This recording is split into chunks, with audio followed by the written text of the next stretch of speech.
everyone, welcome to Sneha History Classes. I hope you all are doing well. आज हम discuss करेंगे military and immediate causes of the revolt of 1857। इससे पहले मैंने काफ़ी 2 videos upload कर दी हैं जिसमें मैंने बाकी कॉजेज़ डिस्कस किए हैं। आज इस वीडियो में हम स्पेसिफिकली बात करेंगे मिलिट्री और इमीडिएट कॉज के बारे में। बट उससे पहले अगर आप मेरे चैनल पे नए हैं so do not forget to subscribe the channel. और बाकी आप लोग मुझसे पूछते रहते हैं रिगार्डिंग द नोट्स, तो I have already shared the notes in the Telegram channel, और उसका जो टेलीग्राम चैनल का मेरा लिंक है आपको इसी वीडियो के डिस्क्रिप्शन बॉक्स में मिल जाएगा। बाकी कई स्टूडेंट्स मुझसे पूछ रहे हैं बुक सजेस्ट करने को, तो अगर आप पंजाब यूनिवर्सिटी के बीए के स्टूडेंट्स हैं तो आपके लिए 2-3 ऑप्शंस हैं। आप जो है डॉक्टर के गुप्ता की जो ऑथर है उनकी लिखी हुई किताबें पढ़ सकते हैं। इसके साथ साथ आप एसपी सबरवाल पढ़ सकते हो और आप एसी अरोड़ा भी पढ़ सकते हो। तो ये कुछ बुक्स हैं जो आप इनमें से कोई भी एक बुक ले लो, जो भी आपको ठीक लगती है वो आपके लिए सफिशेंट होगी।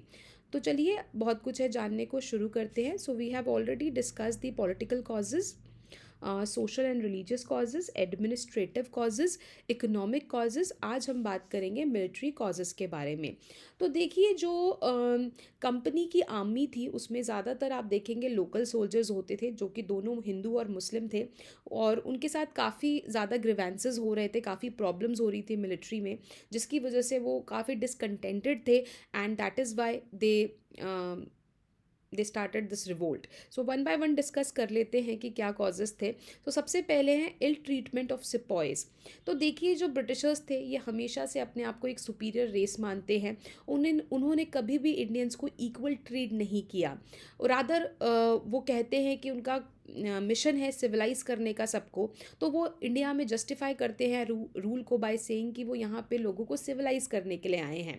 सो बिकॉज वो सुपरियॉरिटी उनमें थी, तो आपको वो सुपरियॉरिटी मिलिट्री में भी देखने को मिलती है कि आप देखेंगे जो ब्रिटिशर्स होते थे वो हमेशा माल ट्रीट करते थे इंडियन सोल्जर्स को। वो उनकी सेल्फ रिस्पेक्ट को हर्ट करते थे, उनके ऑनर को हर्ट करते थे। और इसके साथ साथ रेशियल डिस्क्रिमिनेशन आपको बिल्कुल देखने को मिलेगा। जो नेटिव सिपॉयज़ थे they were considered inferior to their British counterparts, and जो इंग्लिश ऑफिसर्स थे, जो सोल्जर्स थे, वो फाउल लैंग्वेज का भी इस्तेमाल करते थे, जैसे एपिथेट्स लाइक सुअर और पिग का इस्तेमाल किया जाता था in order to hurt the sentiments of Indian soldiers. तो आप देखेंगे जो ब्रिटिश ऑफिशियल्स थे, ब्रिटिश ऑफिसर्स थे मिलिट्री में, वो कोई भी मौका नहीं छोड़ते थे कि जिससे कि इंडियन सोल्जर्स को बहुत बुरा ना फील हो। तो ये भी एक था कि वो डिसकंटेंटेड थे। नेक्स्ट हम देखेंगे जो रीज़न है लो वेजेस।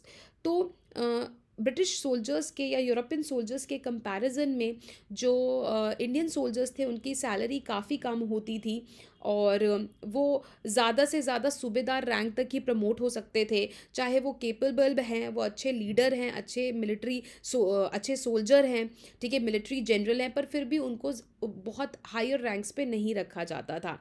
एंड जो एक हाईएस्ट सैलरी होती थी जो कि सूबेदार पोस्ट की, वो सैलरी अगर आप कंपेयर करो तो जब एक इंग्लिश रिक्रूट स्टार्टिंग उसकी सैलरी है वो उससे भी कम होती थी। मतलब एक इंग्लिश सोल्जर जब वो स्टार्ट में ज्वाइन ही कर रहा है, वो रिक्रूट है, उसकी सैलरी एक सूबेदार से काफ़ी ज़्यादा होती थी। और इसके साथ साथ जो इंडियन सोल्जर्स थे उनको अपने फूड के लिए, यूनिफॉर्म के लिए, और जो अपने प्राइवेट बैगेज को ट्रांसपोर्ट करना है उसके लिए भी खुद पैसे भरने पड़ते थे। एंड और ये भी बोला जाता था जो सिपॉयज़ थे उनको दूर दराज के इलाकों में भी भेजा जाता था, अपने घरों से दूर, और उसके लिए उनको कोई एक्स्ट्रा अलाउंस नहीं दिया जाता था। तो पहले जो है फॉरेन सर्विस के लिए भत्ता मिलता था जो कि इंडियन सोल्जर्स को नहीं मिल रहा था, तो इस वजह से आप देखोगे काफ़ी ज़्यादा डिसकंटेंटेड थे इंडियन सोल्जर्स। नेक्स्ट हम देखते हैं discrimination against Indian soldiers. So देखिए Indians of whatever caste, birth और education were debarred from all the higher post in the army. जैसे मैंने आपको पहले ही बताया कि चाहे वो कितने भी केपेबल हो, कोई भी कास्ट से हो, कोई भी बर्थ से हो, बट उनको हायर पोजिशंस पे नहीं रखा जाता था आर्मी में, मिलिट्री में, और वो सूबेदार से ज़्यादा रैंक पे नहीं पहुंच सकते थे। और एक सूबेदार की सैलरी होती थी उस समय पे लगभग 60 और 70 रुपीज़ अ मंथ। और इसके साथ साथ there was discrimination in matters of pension and terms of services too. तो ब्रिटिशर्स के कंपैरेटिवली जो इंडियन सोल्जर्स थे उनको पेंशन भी कम दी जाती थी, और भी बहुत सारी चीज़ें थी जिनसे जो है डिस्क्रिमिनेट किया जाता था। नेक्स्ट हम देखते हैं lack of discipline. Again, there was slackness of discipline in the army. By the rule of seniority, men were often promoted to higher commands. तो मतलब कि अगर एक सोल्जर केपेबल है, वो अपने आप को बार बार प्रूव भी कर रहा है, तो भी उसको प्रमोशन नहीं दी जाएगी, रादर सीनियरिटी के बेसिस पे ही प्रमोशन मिलती थी। तो एक सीनियर जो बैठा है उसमें वो चाहे कुछ नहीं भी कर रहा है तो भी उसको प्रमोशन मिलती रहेगी। तो ये जो सिस्टम था वो काफ़ी ख़राब था। सो इसकी वजह से भी जो है सोल्जर्स काफ़ी डिसकंटेंटेड थे। नेक्स्ट हम देखते हैं hurting of religious sentiments of sepoys. जैसा मैंने आपको बताया, Indian soldiers were comprised of Hindu and Muslims. तो कंपनी की आर्मी में इनकी रिलीजियस बिलीफ को भी बहुत बार हर्ट किया जाता था। जो हिंदूज़ थे वो उनको अलाउड नहीं था कि वो किसी तरीके का रिलीजियस मार्क जैसे कि तिलक अपने फोरहेड पे लगा के आए। आपको पता है कि जो हिंदूज़ हैं वो डेली बेसिस पे जब भी पूजा करते हैं तो अपने सर पे तिलक लगाते हैं, ठीक है। सो वो तिलक लगाना, उनको उस तिलक लगाने की मनाही थी जब वो फ़ौज में आ रहे हैं। और इसके साथ साथ अगर हम मुस्लिम्स को देखें तो उनको भी अब रिक्वायर्ड था कि वो अपनी बियर्ड को और मुस्टैचेस को ट्रिम करें। और इसके साथ साथ जो अपर कास्ट ब्राह्मण और राजपूट्स थे जो कि रिक्रूट हुए थे आर्मी में, they were particularly concerned about the loss of their caste by practices like oversea travel. देखिए, हिंदू मान्यता के हिसाब से ये माना जाता था उस समय कि अगर कोई इंसान अगर समुंदर पार चला गया है, ठीक है, फॉरेन लैंड में चला गया है, तो उसको उसकी कास्ट से निकाल दिया जाता था। तो ये भी एक बिलीफ सिस्टम था जिसकी वजह से अब क्योंकि जो मिलिट्री थी वो ये चाहती थी उनको कहीं पे भी रिक्रूट करें, तो जिसकी वजह से ये लोग काफ़ी परेशान थे। और इसके साथ साथ जो क्रिश्चियन मिशनरीज़ की एक्टिविटीज़ है वो भी काफ़ी ज़्यादा बढ़ गई थी। और सिपॉइज़ को ये डर था कि कहीं वो पूरी हिंदुस्तानी आर्मी को क्रिश्चियनिटी में कन्वर्ट ना कर दें। सो ये कुछ उनके फियर थे जिसकी वजह से ये रिवोल्ट शुरू होता है। नेक्स्ट हम देखेंगे जनरल सर्विस एनलिस्टमेंट एक्ट। तो 1857 में लॉर्ड कैनिंग ने ये एक्ट पास किया था, जनरल सर्विस एनलिस्टमेंट एक्ट, जिसके तहत जो न्यूली रिक्रूटेड सिपॉइज होते थे they were required to give an undertaking to serve anywhere in India. मतलब उनको ये लिख के देना पड़ता था कि वो इंडिया में या इंडिया के बाहर, ठीक है, अक्रॉस द सी वो अंडरटेकिंग देंगे कि अगर उनको कंपनी भेजेगी तो वो उनको जाना पड़ेगा। और ये जो एक्ट था this was looked upon with great disfavour by the sepoys, particularly by the high caste Brahmins. क्योंकि अगर वो जो है समुंदर पार चले गए, अगर वो दूर दराज के इलाकों में चले गए तो उनको उनकी कास्ट से जो है निकाल दिया जाएगा, आउटकास्ट कर दिया जाएगा। तो इसीलिए वो रिलीजियस ग्राउंड्स की वजह से भी काफ़ी परेशान थे। एंड एक और एक्ट के अकॉर्डिंगली जो लॉर्ड कैनिंग ने पास किया था, the Indian soldiers were also required to pay for the postage expenses from which they had been exempted previously. तो पहले जो था, जो इंडियन सोल्जर्स थे उनको पोस्टेज एक्सपेंस दिए जाते थे, मतलब पोस्ट की जो सर्विस है उसका जो भी खर्चा आता है वो दिया जाता था। पर कैनिंग के टाइम पे जो है इसको बंद कर दिया गया। तो इसकी वजह से भी सोल्जर्स में काफ़ी फ्रस्ट्रेशन थी। नेक्स्ट हम देखेंगे discontent due to Afghan war. अब देखिए, जो अफ़गान वॉर हुई थी ब्रिटिशर्स और अफ़गान्स के बीच में, उसमें आप देखोगे जो इंडियन मुस्लिम्स थे they were very unhappy because उनको एक मुस्लिम पावर के खिलाफ ही लड़ना पड़ रहा था। सो दे वर वेरी ऑफेंडेड। और ऊपर से हिंदूज़ इसलिए ऑफेंडेड थे क्योंकि उनको फॉरेन कंट्री में जाना पड़ रहा था। और इसके साथ साथ क्या है कि आपको मालूम है जो अपर कास्ट है हिंदूज़ की वो काफ़ी ज़्यादा डिस्क्रिमिनेशन प्रैक्टिस करती है। मतलब इंटरमिंगलिंग थोड़ा अवॉइड किया जाता है सोसाइटी में। अब क्योंकि वो फ़ौज में थे और एक फॉरेन लैंड में थे तो उनको एक मुस्लिम के हाथ का भी खाना खाना पड़ेगा। इसके साथ साथ शिप की स्किन की बनी हुई जैकेट्स भी उनको पहननी पड़ती थी। तो ये जो प्रैक्टिसेस थी इससे वो बिल्कुल भी खुश नहीं थे।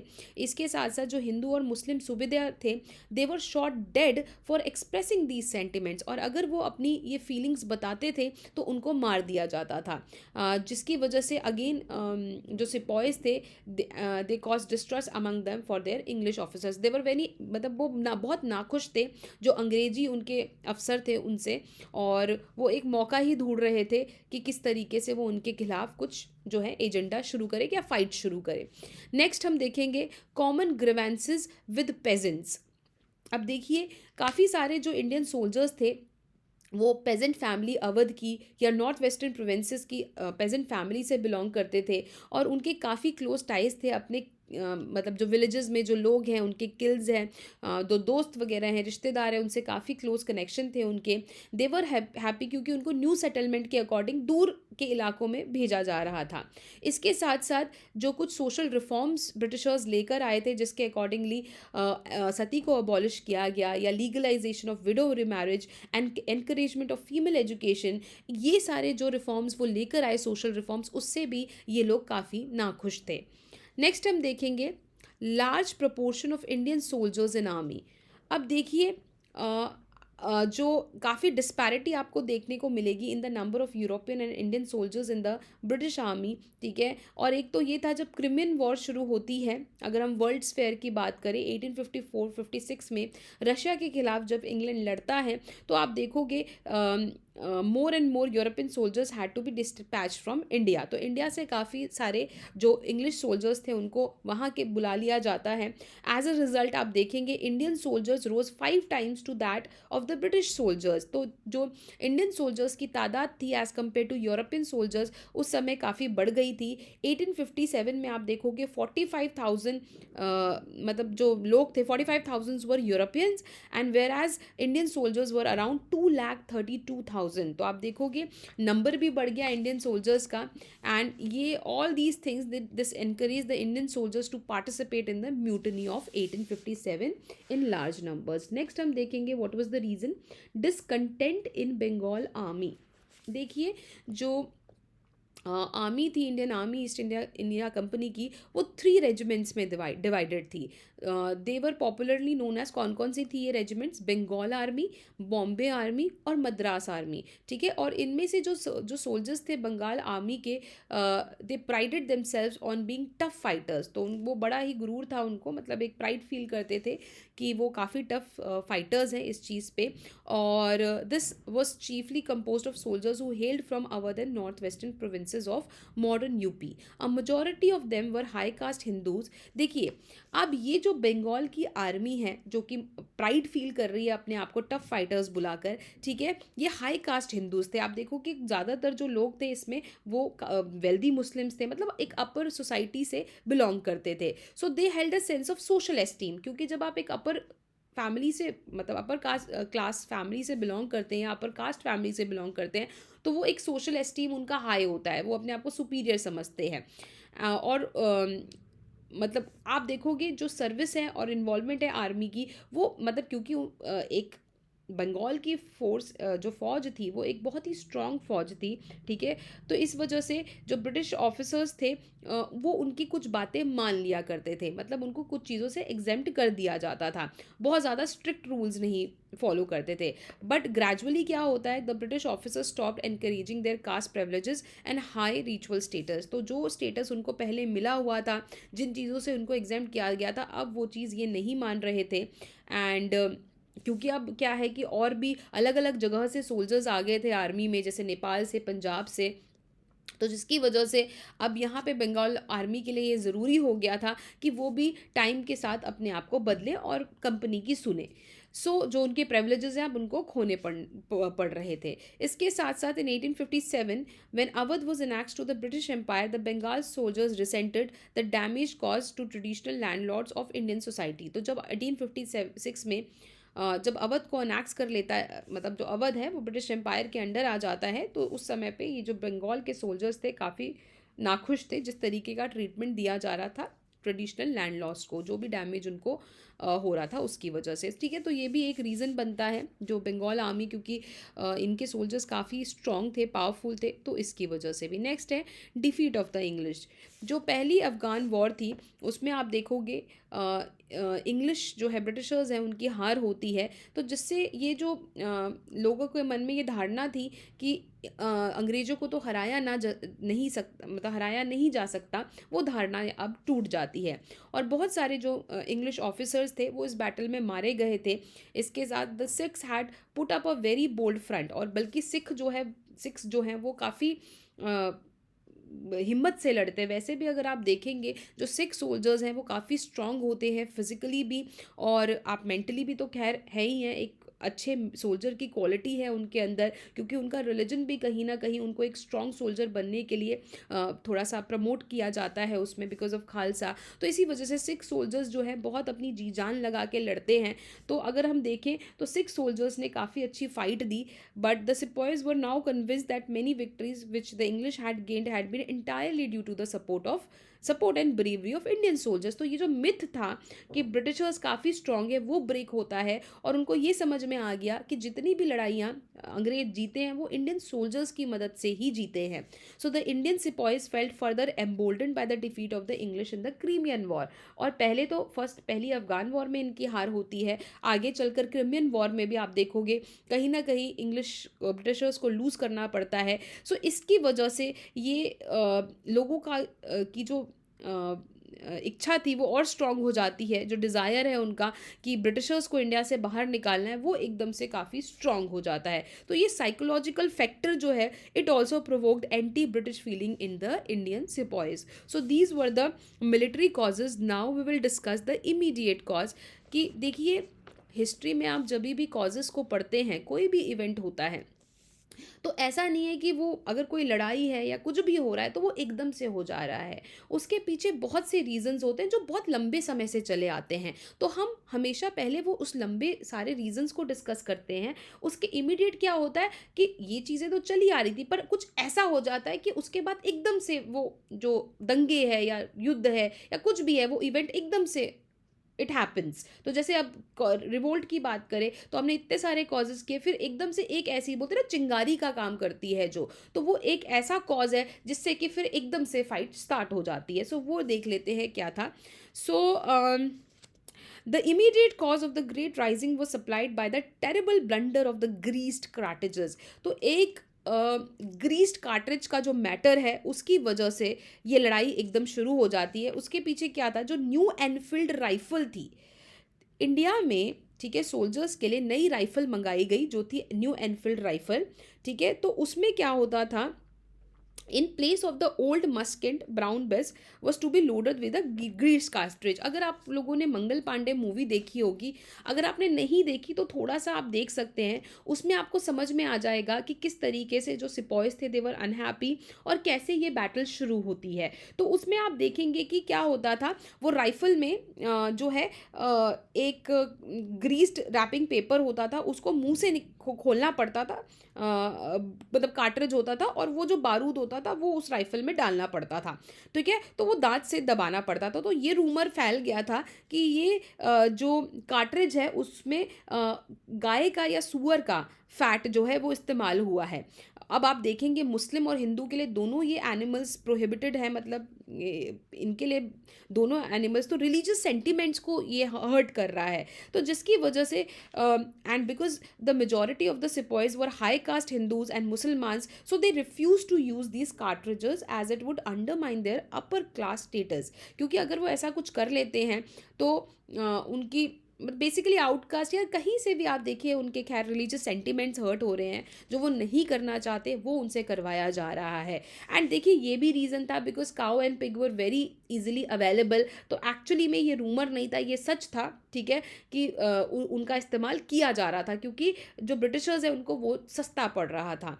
तो इसकी वजह से काफ़ी डिसकंटेंट मतलब फैल जाता है। The sepoys actually became very angry, and then thus when forced to use this cartridges they broke out in open rebellion at several cantonments। तो उनको कहीं ना कहीं जब वो मना करते हैं कि हम इसका इस्तेमाल नहीं करेंगे, तो उनको फोर्स किया जाता है कि आप इसका इस्तेमाल करें, तो जिसकी वजह से काफ़ी सारे कंटोनमेंट्स में आप देखोगे इसके अगेंस्ट जो है रिबेल शुरू हो गया है।